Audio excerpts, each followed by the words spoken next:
il n'est pas facile, en quelques minutes, de donner une idée un peu claire et, si possible, alléchante d'un roman de 620 pages. Essayons tout de même. Votre meilleur ami vient de mourir. Il avait le même âge que vous, il allait sur ses 80 ans. Il vous a laissé en héritage 2 gros cartons de vieux papiers, des centaines de lettres, des photographies, des cartes postales, une douzaine de carnets dans lesquels, tout au long de sa vie, et plus ou moins régulièrement, il a tenu une sorte de journal. Dans un petit mot qui accompagne cet héritage, il vous invite à vous pencher sur ce qu'il appelle, dans une formule qui lui ressemble d'ailleurs, tout ce fatras des jours anciens.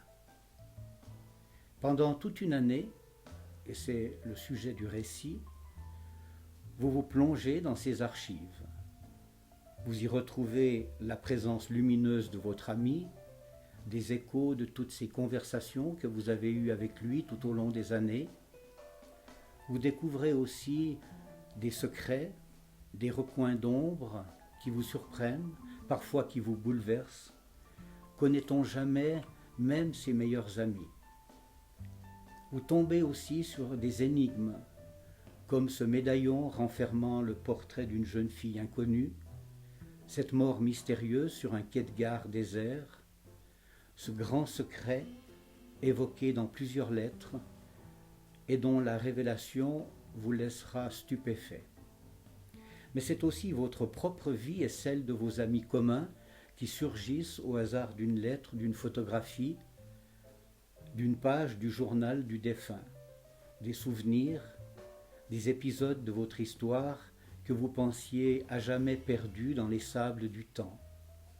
Tout un petit monde qui était le vôtre reprend vie sous vos yeux. Vous assistez, au fil de votre enquête, à la grande pantomime de la vie, un bal masqué qui tourne parfois à la danse macabre, jusqu'à ce que tombe le rideau sur l'ultime réplique « È finita la commedia ». Dans ce long roman, j'ai tenté de mettre en scène cette merveilleuse comédie de la vie où l'ombre portée de la mort donne aux vivants un air de grandeur et de noblesse qui n'en finit pas de nous inspirer.